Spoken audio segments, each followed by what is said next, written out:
Morning students.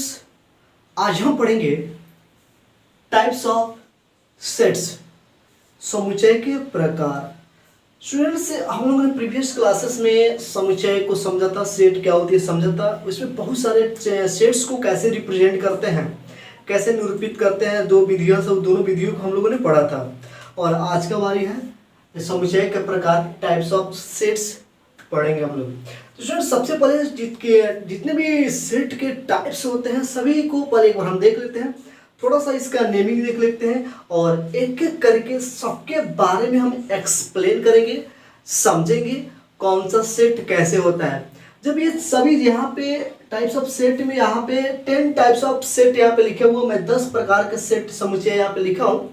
10 को explain करने के बाद आपको इसके एंड में मैं आपको कुछ नोट्स भी दूंगा, कुछ नोट्स भी मिलेंगे, ताकि ये सभी सेट्स का ही नोट्स पॉइंट होंगे, कुछ पॉइंट्स होंगे, बहुत इंपॉर्टेंट पॉइंट्स होंगे। तो चलिए, सबसे पहला सेट स्टूडेंट्स क्या है, तो यह है परिमित समुच्चय, जिसको इंग्लिश में फाइनाइट सेट बोलते हैं। और दूसरा है अपरिमित समुच्चय, जिसको इनफाइनाइट सेट बोलते हैं। और तीसरा है रिक्त समुच्चय, जिसको इंग्लिश में एम्प्टी सेट, रिक्त मतलब खाली, एम्प्टी सेट। एम्प्टी सेट को इंग्लिश में नल सेट भी कहते हैं, NU null set, avoid set भी कहते हैं। तो स्टूडेंट, जब जैसे जैसे मैं एक्सप्लेन करूंगा सबके बारे में कुछ एक्स्ट्रा टॉपिक भी तो बताऊंगा, कुछ हिला देंगे। और चौथा है एकल समुच्चय, जिसको इंग्लिश में सिंगलटन सेट बोलते हैं। युग्म समुच्चय, पेयर सेट, तुल्य समुच्चय, इक्विवेलेंट सेट, समान समुच्चय, इक्वल सेट, उप समुच्चय, सब सेट, अधि समुच्चय, सुपर सेट, शक्ति समुच्चय, पावर सेट।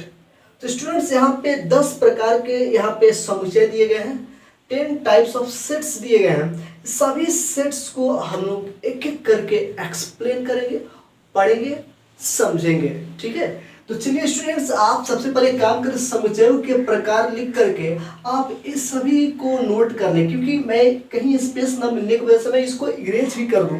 तो सबसे पहले स्टूडेंट्स, वीडियो को पॉज करें, वीडियो को रोक करके आप इस सभी को पहले एक बार नोट कर लें। उसके बाद फिर हम चलते हैं, इसको एक्सप्लेन करते हैं परिमित समुच्चय को। तो स्टूडेंट्स, यहाँ पे एक सबसे पहला मैं यहाँ पे हेडिंग दे रहा हूँ। सबसे एक नंबर जो है, पहला नंबर जो है समुच्चय के प्रकार में, ये है परिमित समुच्चय, ठीक है। परिमित समुच्चय स्टूडेंट्स, परिमित समुच्चय को इंग्लिश में हम लोग फाइनाइट सेट कहते हैं। आप यहां से देख करके लिख लेंगे। अब चलिए, ये क्या होती है, परिमित समुच्चय क्या होती है समझिएगा स्टूडेंट्स। वैसा समुच्चय जिसमें परिमित अवयव हो, वैसा समुच्चय जिसमें परिमित अवयव, यानी परिमित का मतलब कि निश्चित, यानी कि फिक्स, कोई जितने भी अवयव होंगे वो परिमित रूप से होंगे, निश्चित होंगे, अपरिमित अनंत नहीं होंगे, अपरिमित रूप से नहीं होंगे, ठीक है। जैसे इसका एग्जांपल अगर देखना चाहे, जैसे मान लीजिए एक सेट है A = और यहाँ पे 1 2 3 4 5। अगर आपसे पूछा जाएगा स्टूडेंट्स, इसमें इस जो सेट यहाँ पे दिया गया, जो समुच्चय दिया गया है, इस समुच्चय में टोटल कितने अवयव है, तो आप कहेंगे इसमें कुल 5 अवयव है, ठीक है। तो ये जो 5 संख्याएं हैं, हम इसको काउंट कर सकते हैं। ये फिक्स है, 5 एलिमेंट फिक्स है, 5 एलिमेंट्स फिक्स है, ठीक है।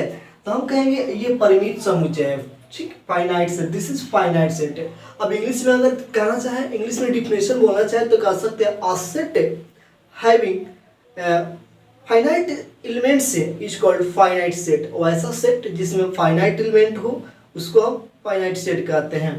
तो स्टूडेंट्स, आपको ये बात समझ में आ गया होगा। एक बार लिखना हो तो लिख ले, वैसा समुच्चय जिसमें परिमित या निश्चित अवयव हो उसे परिमित समुच्चय कहते हैं। आज एग्जांपल में ये दे देंगे, ठीक है। अब हम बात करते हैं 2 नंबर की बात करते हैं। ये 1 नंबर तो हो गया, 2 नंबर की बात कर लेते हैं, अपरिमित समुच्चय।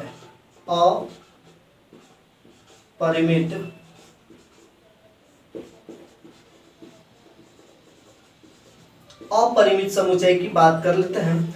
तो स्टूडेंट्स, अपरिमित समुच्चय वैसे समुच्चय होते हैं, वही समुच्चय होते हैं जिसमें अवयव जो है, नंबर ऑफ एलिमेंट्स जो है, अवयव की संख्या जो अनलिमिटेड होती है, ठीक है, अपरिमित रूप से होते हैं, मतलब अनंत होते हैं, ठीक। हम कहेंगे अपरिमित समुच्चय वैसा समुच्चय होता है जिसमें अवयव की संख्या अनंत होती है। इंग्लिश में कहेंगे infinite set is a set having infinite elements. ठीक है, जिसे इसके एग्जांपल अगर देना चाहें तो हम दे सकते हैं a equal to 1 2 3 4 5 dot dot dot dot unlimited. ठीक है, अनलिमिटेड यहाँ पे इनफाइनाइट का भी साइन लगा सकते हैं। अनलिमिटेड इसमें बहुत सारा एलिमेंट्स है। ठीक है, तो ये हो गया इनफाइनाइट सेट अपरिमित समुच्चय, ये परिमित समुच्चय। ठीक है, तो यानी कि जिसमें फिक्स एलिमेंट हो, फिक्स अवयव हो, ज़्यादा नहीं हो, फिक्स हो, जो भी हो फिक्स हो। ठीक है, तो उसको हम कहेंगे परिमित है। और अपरिमित अवयव होंगे बहुत ज़्यादा, अनलिमिटेड। ठीक है, बहुत ज़्यादा ही होंगे, हम उसको कहेंगे अपरिमित समुच्चय। स्टूडेंट्स आई होप आपको ये समझ में आया होगा। अब हम चलते हैं रिक्त समुच्चय, तीसरा नंबर को देख लेते हैं। रिक्त समुच्चय, रिक्त समुच्चय। स्टूडेंट्स रिक्त समुच्चय को हम इंग्लिश में एम्प्टी सेट बोलते हैं या नल सेट, नल सेट या void set, VOID void set के नाम से जाना जाता है। ठीक है, empty set, null set, void set. ठीक है, और एम्प्टी सेट देखिए स्टूडेंट्स, नाम है रिक्त समुच्चय। एम्प्टी, रिक्त मतलब होता है कि खाली, कुछ भी नहीं हो, रिक्त। ठीक है, एम्प्टी। अब स्टूडेंट्स वैसा समुच्चय जिसमें एक भी अवयव नहीं हो, एक भी एलिमेंट जिसमें नहीं होगा, कहेंगे यह रिक्त समुच्चय है।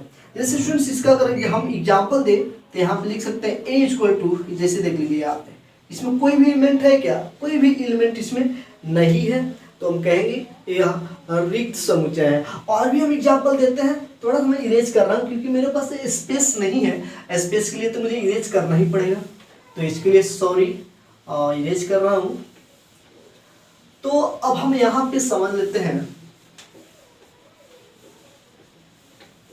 यहाँ पे समझ लेते हैं ये null set, void set, empty set, Hindi में बोले तो रिक्त समुच्चय। अब ऐसा समुच्चय जिसमें एक भी अवयव नहीं हो उसे रिक्त समुच्चय कहा जाता है। स्टूडेंट्स इस बात का आप याद रखेंगे, रिक्त समुच्चय को फाई से सूचित किया जाता है। फाई, ध्यान देंगे, फाई। ठीक है, ये फाई है, ऐसा नहीं ये। ठीक है, ये फाई, ये रिक्त समुच्चय को फाई से सूचित किया जाता है। फाई, फाई से सूचित किया जाता है, या एक इससे भी किया जाता है, ऐसे। ठीक है, इसमें कुछ भी नहीं है ना, खाली है ना, तो इस रिक्त समुच्चय को ऐसे भी सूचित किया जाता है। इसको आप इसके डिफिनेशन के नीचे आप इसको मेंशन कर लेंगे, नोट कर लेंगे। स्टूडेंट्स आपको एग्जाम्पल में तो बहुत यहाँ पे तक मिल गया, और भी अगर चाहे एग्जाम्पल लेना तो ले सकते हैं। जैसे यहाँ पे मैं लिख रहा हूँ, जैसे यहाँ पे लिख रहा हूँ, यहाँ पे x such that x such that x equal to 2n। ठीक है, x such that x equal to 2n। और स्टूडेंट्स अब यहाँ पे n क्या है, तो n नेचुरल नंबर ले लेते हैं, n belongs to natural number. और यहाँ पे क्या ले लेंगे, विषम संख्या है। ठीक है ना, यहाँ पे तो नेचुरल नंबर x क्या है, x एक है, विषम संख्या है, विषम संख्या। अभी बहुत सारे एग्जाम्पल दूंगा स्टूडेंट्स, बहुत आसान से एग्जाम्पल, थोड़ा सा ये हार्ड एग्जाम्पल हो गया आपके लिए, शायद आपको ये समझ में नहीं है, फिर भी मैं कोशिश कर रहा हूँ। स्टूडेंट्स ये कहा जा रहा है कि इसमें विषम संख्या होनी चाहिए, इसके अंदर जो भी एक सेट है, सेट ए है, और इसमें विषम संख्या होना चाहिए। लेकिन यहाँ पे 2n क्या है, तो 2n तो सम संख्या है। ये जो 2n है, यहाँ पे 1 रखेंगे तो 2 1 जा 2 4 6 3 रखेंगे 6 4 रखेंगे तो ये ऐसे होगा ना, यानी कि ये सम संख्या। अब यहाँ पे क्या करें, विषम संख्या, यानी कि इसमें कोई भी एलिमेंट हो ही नहीं सकता है, तो ये भी एक रिक्त समुच्चय है। फिलहाल मैं इसको स्किप कर देता हूँ क्योंकि ये आपको थोड़ा समझ से बाहर होगा। तो मैं थोड़ा सा और आगे चलूंगा ना, जब एक्सरसाइज क्लियर करूंगा तो 100% आपको सारा चीज, जितने भी टाइप्स है, सभी टाइप्स पे आपके एक्सरसाइज में दिए गए हैं क्वेश्चन। जब हम एक्सरसाइज कंप्लीट करेंगे, जब सॉल्व करेंगे, तो आपको 100% समझ में आएगा। तो स्टूडेंट्स अब हम समझ लेते हैं एकल समुच्चय, जिसको इंग्लिश में सिंगलटन सेट बोलते हैं। एकल समुच्चय क्या होता है स्टूडेंट्स, देखिए बहुत आसान है। एकल समुच्चय तो नाम है एकल, सिंगल, जिसमें वन एलिमेंट हो।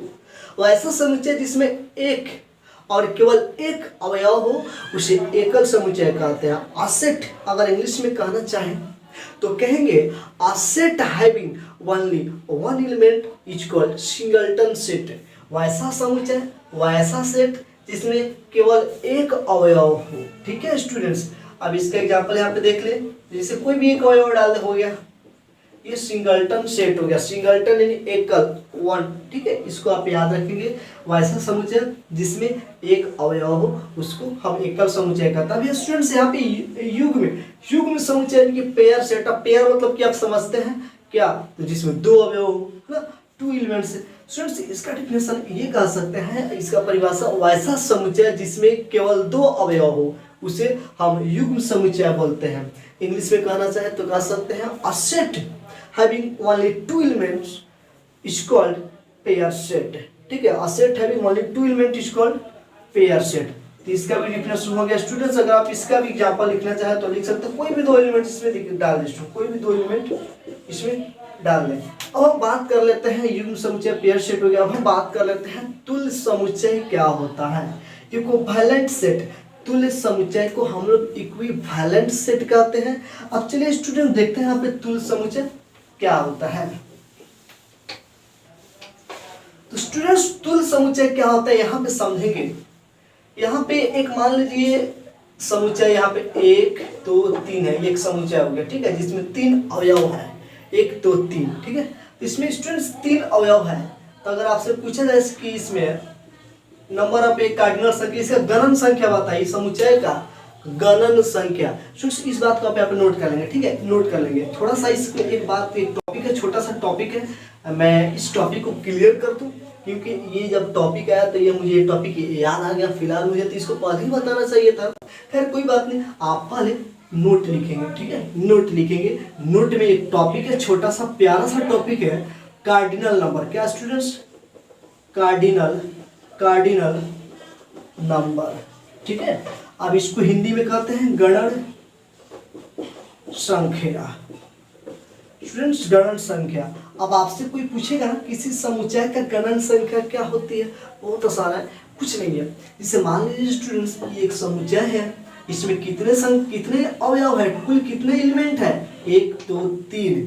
तो किसी भी समुच्चय में कुल अवयवों की संख्या को गणन संख्या कहते हैं। ठीक है, total number of elements in a set is called cardinal number. अगर आपसे कोई पूछे कार्डिनल नंबर क्या होती है, what is cardinal number of a set, हम कहेंगे total number of elements in a set is called cardinal number. Okay, किसी भी समुच्चय में कुल अवयव की संख्या को हम लोग कार्डिनल यानी कि गणन संख्या कहते हैं। तो स्टूडेंट्स यहाँ पे एक समुच्चय है, हम यहाँ पे थे, तुल्य समुच्चय को हमको समझना है, तुल्य समुच्चय को समझना है। ठीक है, तो स्टूडेंट्स यहाँ पे एक समुच्चय ए ले लिया, समुच्चय ए, और समुच्चय ए में कुल कितने अवयव हैं, समुच्चय ए का गणन संख्या क्या है, तो आप कहेंगे 1 तो 3 अवयव है, तो number of A equal to 3। ठीक है, number of A equal to 3। ठीक है, अब यहाँ पे एक और समुच्चय लेना है मुझे बी। अब इसमें ए बी सी। ठीक है, अब हम अगर मैं पूछूं number of B equal to कितना, अब बी समुच्चय में कितना अवयव है, 1 2 3 ही तो अवयव है, तो यहाँ पे लिखेंगे इसका भी 3, number of B equal to 3।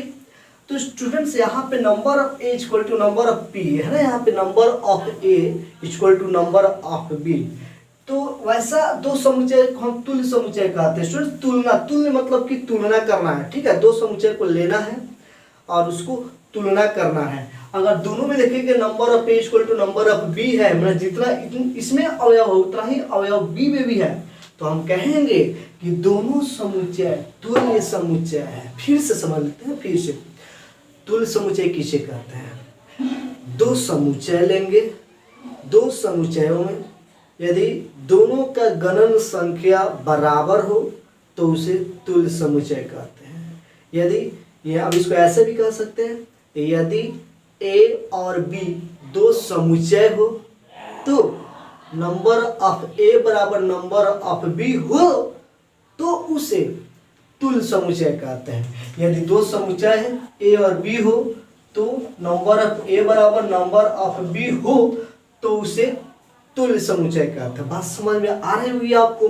दो सेट लेनी है और दोनों का एलिमेंट चेक कर रहे हैं, इसमें 1 2 3, इसमें भी 1 2 3, एलिमेंट कुछ भी हो हमें कोई फर्क नहीं पड़ता है, बस काउंट करना है मुझे कि इसमें 3 तो इसमें भी 3, इसमें 4 तो इसमें भी 4, तो यानी कि ये तुल्य समुच्चय होगा, इक्विवेलेंट सेट हो गया। ठीक है, तो अब हम चलते हैं स्टूडेंट्स, आपको ये समझ में आ गया होगा। अगर if number of A equal to number of B हो तो ये इक्विवेलेंट सेट होगा, तुल्य समुच्चय होगा। ठीक है, इस बात को भी आप समझ में आ गया होगा। किसी भी समुच्चय में कुल अवयव की संख्या को गणन संख्या कहते हैं।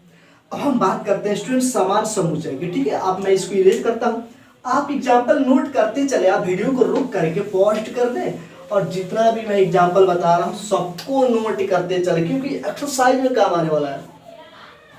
तो अब हम बात कर लेते हैं समान समुच्चय, जिसको इंग्लिश में इक्वल सेट कहते हैं। इक्वल सेट क्या होती है समझिएगा स्टूडेंट्स, इसमें भी हम दो समुच्चय लेंगे, एक ए समुच्चय लेंगे 1 2 3 इसमें, ठीक है, और बी समुच्चय लेंगे इसमें 3 2 1। स्टूडेंट्स देखिए ध्यान दीजिएगा, यहाँ पे समान समुच्चय इसको इंग्लिश में इक्वल सेट कहते हैं।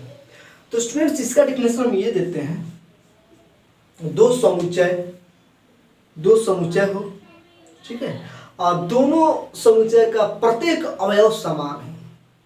बात समझने की कोशिश करेंगे, यानी कि दो समुच्चय है इसमें भी, और ये दो समुच्चय है, इसमें एक है तो इसमें भी एक होना चाहिए, इसमें दो है तो इसमें भी दो होना चाहिए, इसमें 3 है तो इसमें भी 3 होना चाहिए, यानी कि दोनों समुच्चय के प्रत्येक अवयव जो है समान होना चाहिए। ठीक है, ऐसा नहीं है स्टूडेंट्स कि इसको काउंट करना, इसमें भी 3 को है, number of B equal to 3, तो इसमें number of B equal to भी 3 3, तो ऐसा नहीं कि इसमें ये नहीं कर रहा है। इसमें समान समुच्चय में एलिमेंट को अवयव को सेम होना चाहिए। दो समुच्चय समान समुच्चय कहलाता है यदि दोनों समुच्चय का अवयव समान हो, एक जैसा हो, सेम हो। ठीक है, समझ में आ रहा है। Two sets are called equal set if both sets having same element, दोनों सेट के पास समान एलिमेंट होना चाहिए। ठीक, तो ये बात समझ में आ रहा है, ये दोनों क्या है, ये समान समुच्चय है। अच्छा एक बात बताइए स्टूडेंट्स, ये तो दोनों समान समुच्चय है, क्योंकि इसमें एक, इसमें भी 1 2, इसमें 2 3 3, ठीक है, अच्छी बात है। अगर मैं पूछूं क्या यह तुल्य समुच्चय है, ये वाला है, हाँ स्टूडेंट्स है, ये तुल्य समुच्चय भी है, समान समुच्चय तो है ही है, ये दोनों तुल्य समुच्चय भी है, क्योंकि number of A equal to 3, number of B equal to 3, बस हम काउंट करते हैं, दोनों का अगर नंबर बराबर आ रहा है तो तुल्य समुच्चय कहते हैं। तो स्टूडेंट्स यहाँ पे आप एक नोट लिख सकते हैं, यहाँ पे आप एक प्यारा सा नोट लिख सकते हैं। ठीक है, समान समुच्चय तुल्य समुच्चय हो सकता है, यानी समान समुच्चय को हम तुल्य समुच्चय कह सकते हैं ना, ये समान समुच्चय है कि नहीं, इसको तुल्य भी कह रहे हैं ना, कह सकते हैं, लेकिन तुल्य समुच्चय समान समुच्चय नहीं हो सकता है। यहाँ पे लिखेंगे समान समुच्चय तुल्य समुच्चय हो सकता है, तुल्य समुच्चय हो सकता है, तुल्य समुच्चय हो सकता है,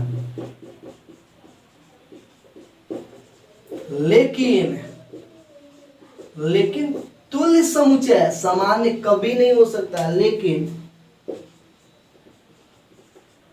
तुल्य समुच्चय